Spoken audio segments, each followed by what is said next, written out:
ಕಾವೇರಿ ಹೋರಾಟಕ್ಕೆ ಓಗೊಡುವ ನಮ್ಮ ರಾಜ್ಯ ಸರ್ಕಾರ, ರೈತ ಸಂಘಟನೆಗಳು ಹಾಗೂ ಸಾರ್ವಜನಿಕರು ಈ ತುಂಗಭದ್ರಾ ಜಲಾಶಯದ ಹೋರಾಟಕ್ಕೇಕೆ ಧ್ವನಿಯನ್ನೇ ಎತ್ತುತ್ತಿಲ್ಲ? ಆದರೆ ಇವರನ್ನ ಜಾಗೃತಗೊಳಿಸುವ ಕೆಲಸವನ್ನೂ ಕೂಡ ಸಂಘಟನೆಗಳು ಮತ್ತು ಜನರು ಮಾಡದೇ ಇರುವುದು ಅಚ್ಚರಿಯ ಸಂಗತಿ. ಇದೇ ಪರಿಸ್ಥಿತಿ ಮುಂದುವರೆದರೆ ಇನ್ನು ಕೆಲವೇ ವರ್ಷಗಳಲ್ಲಿ ತುಂಗಭದ್ರಾ ಜಲಾಶಯವು ಇತಿಹಾಸದ ಪುಟ ಸೇರಲಿದೆ. ಇಂತಹ ಪರಿಸ್ಥಿತಿ ಎದುರಾಗುವ ಮೊದಲೇ ಜನರು ಎಚ್ಚೆತ್ತುಕೊಳ್ಳಬೇಕು. ಇಲ್ಲವಾದರೆ ಡೊಕ್ಕಲು ಕರವು ಎಂಬ ಮೊದಲಿನ ಸ್ಥಿತಿಯನ್ನು ನಾವೇ ಕೈಯಾರೆ ಮಾಡಿಕೊಂಡಂತಾಗುತ್ತದೆ.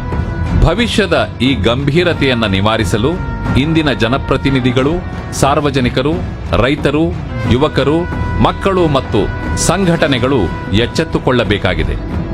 ಏಳಿ, ಎದ್ದೇಳಿ. ಪ್ರಶಾಂತ್ ಕೇಣಿ, ಏನು ಕೆಲಸ? ಈ ಇಂಜಿನಿಯರಿಂಗ್ ಕಾಲೇಜಲ್ಲಿ ಪ್ರೊಫೆಸರ್ ಆಗಿ ಅಸಿಸ್ಟೆಂಟ್ ಪ್ರೊಫೆಸರ್ ಆಗಿ ವರ್ಕ್ ಮಾಡ್ತಾ ಇದ್ದೀನಿ. ಸರ್, ತುಂಗಭದ್ರಾ ಉಳಿಸಿ ಅನ್ನೋ ಅಭಿಯಾನ ಶುರು ಮಾಡಿದ್ರು ಸರ್. ಹಾಂ ಸರ್, ಈಗ ಒಂದು 2-3 ವರ್ಷದ ಕೆಳಗಡೆ ಹೌದು. ಐಡಿಯಾ ಬಂದು ಆಮೇಲೆ 24 ಲಾಂಚ್ ಮಾಡಿದ್ರು. ಹಾಂ ಸರ್. ಅದು ಯಾಕೆ ಮಾಡಿದ್ರೆ ಅವಾಗಿನ ಥಾಟ್ ನಿಮ್ಗೆ ಏನಿತ್ತು, ಈಗಿನ ಪರಿಸ್ಥಿತಿ ಬಗ್ಗೆ ಏನು ಹೇಳ್ತೀರಿ ಸರ್? ಹಾಂ ಸರ್. ಇವತ್ತು ರಾಜ್ಯಾದ್ಯಂತ ತುಂಗಭದ್ರಾ ನದಿ ಬಗ್ಗೆ ಚರ್ಚೆ ಆಗ್ತದೆ. ಹೌದು. ಅದರಲ್ಲಿ ನಿಮ್ಮ ಪೋಸ್ಟ್ಗಳು ಭಾಳ ವೈರಲ್ ಆಗ್ತಾ ಇದೆ. ಆ ಬಗ್ಗೆ ಏನು ಹೇಳ್ತೀರಿ ಸರ್? ಸರ್, ಸೇವ್ ತುಂಗಭದ್ರಾ ಅಭಿಯಾನ 2017ರಲ್ಲಿ ನಾವು ಇದ್ರ ಬಗ್ಗೆ ಚಿಂತನೆ ಮಾಡಿದ್ವಿ. ಅದನ್ನು 2024ರಲ್ಲಿ ಇದನ್ನು ಕಾರ್ಯರೂಪಕ್ಕೆ ತಂದು ಒಂದು ಡಾಕ್ಯುಮೆಂಟ್ರಿ ವಿಡಿಯೋ ಮಾಡಿ ರಿಲೀಸ್ ಮಾಡಿದ್ದೀವಿ. ಯಾಕೆಂದರೆ ಈಗ ಕಾವೇರಿ ತಾಯಿಗೆ ಕೊಡೋಷ್ಟು ಪ್ರಾಮುಖ್ಯತೆ ನಮ್ಮ ತುಂಗಭದ್ರಾ ತಾಯಿಗೆ ಕೊಡ್ತಾ ಇಲ್ಲ. ನಮಗೆ ಉತ್ತರ ಕರ್ನಾಟಕ ಭಾಗದಲ್ಲಿ ತುಂಗಭದ್ರಾ ತಾಯಿನೇ ಮೂಲ ಜೀವ ನದಿ ನಮಗೆ. ಆಮೇಲೆ ಎಲ್ಲರೂ ನಾವು ಕೃಷಿ ಆಗಲಿ ಎಲ್ಲದಕ್ಕೂ ನಮ್ಮ ಅವಲಂಬಿತವಾಗಿರೋದು ಈ ತುಂಗಭದ್ರಾ ತಾಯಿ ಮೇಲೆ. ಆಮೇಲೆ ತಾಯಿಗೆ ನಾವೆಷ್ಟು ಗೌರವ ಕೊಡ್ತೀವೋ ಅದಕ್ಕಿಂತ ಮಿಗಿಲಾಗಿ ನಾವು ತುಂಗಭದ್ರಾ ತಾಯಿಗೆ ಗೌರವ ಕೊಡಬೇಕು ಅನ್ನೋದು ನಮ್ಮ ಉದ್ದೇಶ ಆಗಿತ್ತು. ಆಮೇಲೆ ಇಲ್ಲಿಯ ಜನಪ್ರತಿನಿಧಿಗಳಾಗಲಿ ಶಾಸಕರಾಗಲಿ ಇದ್ರ ಬಗ್ಗೆ ಕಿಂಚತ್ತು ಒಲವಿಲ್ಲದೆ, ಇದ್ರ ಬಗ್ಗೆ ಸಂಪೂರ್ಣ ಮಾಹಿತಿ ತಗೊಳ್ಳದೆ, ಆಮೇಲೆ ಇದ್ರ ಬಗ್ಗೆ ಯಾರು ಸೆಷನ್ನಲ್ಲೂ ಕೂಡ ಚರ್ಚೆ ಆಗದೆ ಇದ್ದಾಗ ಈ ಭಾಗದ ಜನರಿಗೆ ಇದು ಒಂದು ಪ್ರಶ್ನಾರ್ಥಕ ಚಿಹ್ನೆ ಆಗಿಬಿಡುತ್ತೆ. ಒಂದು, ಈ ನದಿ ತುಂಗಭದ್ರಾ ತಾಯಿ ನಮ್ಮ 3 ರಾಜ್ಯಗಳು ಅಂದರೆ ಕರ್ನಾಟಕ, ತೆಲಂಗಾಣ, ಆಂಧ್ರ ಪ್ರದೇಶ, ಈ 3 ರಾಜ್ಯಗಳಿಗೂ ಬೇಕಾಗಿದೆ. ಈ 3 ರಾಜ್ಯಗಳಿಗೆ ಆಗಿನ ಕಾಲದ ಮದ್ರಾಸ್ ಪ್ರಾಂತದಿಂದ ಮಾಡಿರೋವಂಥ ಡ್ಯಾಮು, ಅದು ಮುಖ್ಯವಾಗಿ ನಾವು ಇವತ್ತು ನೆನೆಸ್ಕೋಬೇಕಾಗಿರೋ ಆರ್ಥರ್ ಕಾಟನ್ ಅವರ ಮುಂದಾಲೋಚನೆ ಇತ್ತು. 1854ರಲ್ಲಿ ಅವರು ಥಿಂಕ್ ಮಾಡಿದರು. ಅದು 1945ಯಲ್ಲಿ ಕಾರ್ಯರೂಪಕ್ಕೆ ಬಂತು. 1845 to 1945ಗೆ ಕಾರ್ಯರೂಪಕ್ಕೆ ಬಂದು ಇವತ್ತು ಡ್ಯಾಮ್ ಆಯಿತು. ನಾವೆಲ್ಲರೂ ಆ ಡ್ಯಾಮಿನ ಮೇಲೆ ಅವಲಂಬಿತರಾಗಿದ್ದೀವಿ. ಆದರೆ ಇವತ್ತು ಅದನ್ನು ಅಷ್ಟು ನಿರ್ಲಕ್ಷಿಸಿದ್ದೀವಿ ಅಂದರೆ ಮುಂದಿನ ದಿನಗಳಿಗೆ ನಾವು ಏನು ಕೊಟ್ಟು ಹೋಗ್ತಾ ಇದ್ದೀವಿ ಸಮಾಜಕ್ಕೆ ಅನ್ನೋದು ಮೊದಲು ಪ್ರಶ್ನಾರ್ಥಕ ಚಿಂತನೆ ಆಗುತ್ತೆ. ಆಮೇಲೆ ಗಂಗಾ ಸ್ನಾನ, ತುಂಗಾಪಾನ ಅಂತೀವಿ. ಗಂಗೆಯಲ್ಲಿ ಸ್ನಾನ ಮಾಡ್ಬೇಕಂತಾರೆ, ತುಂಗಭದ್ರಾ ನೀರು ಕುಡಿಬೇಕಂತಾರೆ. ಆ ಗಂಗೆ ಸ್ನಾನ ತುಂಗೆಪಾನ ಅಂತಂದಾಗ ಇಲ್ಲಿ ತುಂಗಭದ್ರಾ ನದಿಗೆ ಎಷ್ಟೋ ಪ್ರಾಬ್ಲಮ್ಗಳಿದೆ. ಒಂದು, ಹೂಳು ತುಂಬಿರುವ ಸಮಸ್ಯೆ, ಇನ್ನೊಂದು ಸಮಾಂತರ ನವಲಿ ಜಲಾಶಯ ಆಗಬೇಕು, ಅದು ಆಗಿಲ್ಲ. ಆಮೇಲೆ ಮೇಂಟೆನೆನ್ಸ್ ಆಫ್ ಅ ಡ್ಯಾಮ್. ಇವೆಲ್ಲವನ್ನೂ ಯೋಚನೆ ಮಾಡಿದರೆ ನಮಗೆ ಎಫೆಕ್ಟಿವ್ ಯುಟಿಲೈಸೇಷನ್ ಆಫ್ ವಾಟರ್ ಮಾಡಿದರೆ ನಾವು ಮುಂದಿನ ಪೀಳಿಗೆಗೆ ಭಾಳಷ್ಟು ಉಳಿಸ್ಕೋಬೋದು ಅನ್ನೋದು ನಮ್ಮ ಚಿಂತನೆ ಆಗಿತ್ತು. ಆಮೇಲೆ ಇವತ್ತು ನೆಲ, ಜಲ, ಗಾಳಿ ಬಗ್ಗೆ ಯಾರೂ ಮಾತಾಡ್ತಾ ಇಲ್ಲ. ಎಲ್ಲ ಪೊಲಿಟಿಕ್ಸು ಎಲ್ಲವೂ ಬೇರೆ ಮಾತಾಡ್ತಾರೆ, ಬಟ್ ನೆಲ, ಜಲ, ಗಾಳಿ ಬಗ್ಗೆ ಯಾವೊಬ್ಬ ಪಕ್ಷಗಳು ಅದನ್ನು ಪ್ರಣಾಳಿಕೆಯಲ್ಲೂ ಕೂಡ ಇಟ್ಟಿಲ್ಲ.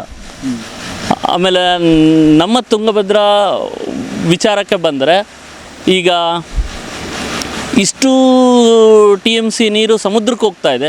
ಆ ಸಮುದ್ರಕ್ಕೆ ಹೋಗುವ ಬದಲು ನಾವೇನಾದರೂ ಎಫೆಕ್ಟಿವ್ ಯುಟಿಲೈಸೇಷನ್ ಆಫ್ ವಾಟರ್ ಮಾಡಿದರೆ ನಾವು ಮುಂದಿನ ದಿನಗಳಲ್ಲಿ ಅಗ್ರಿಕಲ್ಚರ್ಗೂ, ಅಕ್ವೆಟಿಕ್ ಲೈಫ್ಗೂ, ಆಮೇಲೆ ಜನಸಾಮಾನ್ಯರಿಗೂ ಈ ನೀರನ್ನು ಉಪಯೋಗಕ್ಕೆ ಬರುವ ಹಾಗೆ ನಾವು ಮಾಡಿದರೆ ನಮ್ಮ ಭಾಗದಲ್ಲಿ ರಿಚೆಸ್ಟ್ ಆಫ್ ರಿಚ್ ಆಗ್ತೀವಿ. ಇಷ್ಟು ನದಿಗಳು ನಮ್ಮ ಕರ್ನಾಟಕ ಭಾಗದಲ್ಲಿ ಓದ್ತಿದ್ರು ಕೂಡ ನಾವು ಅದನ್ನು ಎಫೆಕ್ಟಿವ್ ಯುಟಿಲೈಸೇಷನ್ ಮಾಡ್ತಿಲ್ಲ.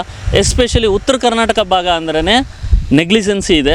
ಒಂದು ಕಾವೇರಿ ಇದಕ್ಕೆ ಪ್ರಾಮುಖ್ಯತೆ ಕೊಡ್ತಾರೆ, ಕೃಷ್ಣಾ ನದಿಗೆ ಪ್ರಾಮುಖ್ಯತೆ ಕೊಡ್ತಾರೆ, ಬಟ್ ನಮ್ಮಲ್ಲಿ ಆ ಪ್ರಾಮುಖ್ಯತೆ ಇಲ್ಲ. ಆ ಪ್ರಾಮುಖ್ಯತೆ ಬರಬೇಕು ಅನ್ನೋ ಕಾರಣಕ್ಕಾಗಿ ನಾವು ಸೇವ್ ತುಂಗಭದ್ರಾ ಅಭಿಯಾನ ಮಾಡಿದ್ದೀವಿ.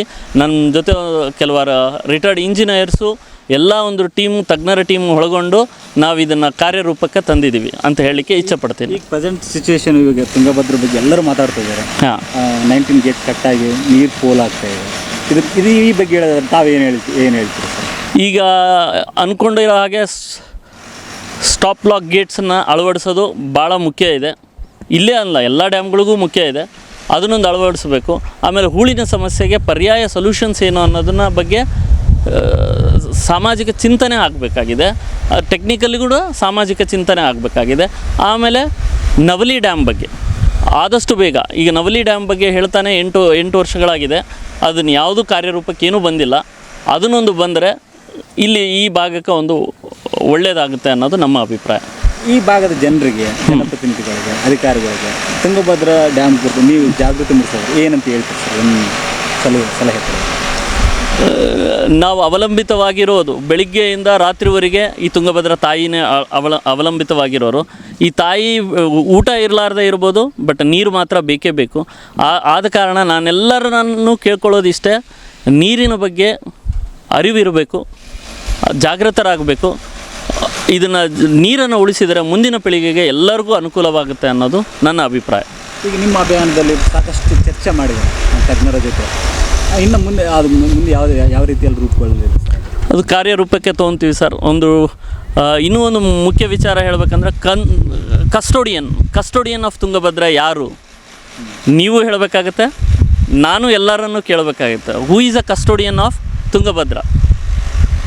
ಆ ಕಸ್ಟೋಡಿಯನ್ ಯಾರು ಅನ್ನೋದನ್ನೇನಾದರೂ ಗೊತ್ತು ಮಾಡಿಕೊಂಡ್ರೆ ನಮ್ಮೆಲ್ಲ ಪ್ರಾಬ್ಲಮ್ಗಳಿಗೂ ಸೊಲ್ಯೂಷನ್ ಬರುತ್ತೆ. ಅಂದರೆ ಇದು ಪ್ರತಿಯೊಬ್ಬರ ಜವಾಬ್ದಾರಿ, ಪ್ರತಿಯೊಬ್ಬ ನಾಗರಿಕರ, ಆಮೇಲೆ ಈ ಭಾಗದ ಜನರ ಜವಾಬ್ದಾರಿ ಅದು.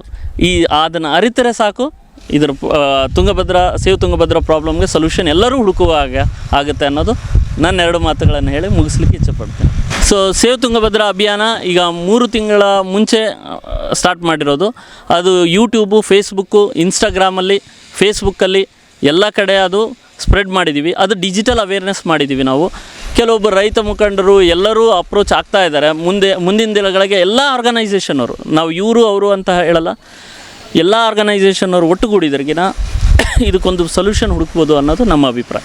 ನಾ ಎಲ್ಲರಲ್ಲೂ ಕೇಳೋದು ಒಂದೇ, ಜನಪ್ರತಿನಿಧಿಗಳಾಗಲಿ, ರೈತರಾಗಲಿ, ಸಾರ್ವಜನಿಕರಾಗಲಿ, ಬುದ್ಧಿಜೀವಿಗಳಾಗಲಿ, ವಿದ್ಯಾರ್ಥಿಗಳಾಗಲಿ, ಆಮೇಲೆ ಸಂಘ ಸಂಸ್ಥೆಗಳಾಗಲಿ, ಆಮೇಲೆ ರಕ್ಷಣಾ ವೇದಿಕೆಗಳಾಗಲಿ, ಎಲ್ಲರಲ್ಲೂ ಕೇಳ್ಕೊಳೋದು ಒಂದೇ ವಿಚಾರ, ಇದ್ರ ಬಗ್ಗೆ, ನೀರಿನ ಬಗ್ಗೆ ಅರಿವು ಎಲ್ಲರಲ್ಲೂ ಮೂಡಲಿ.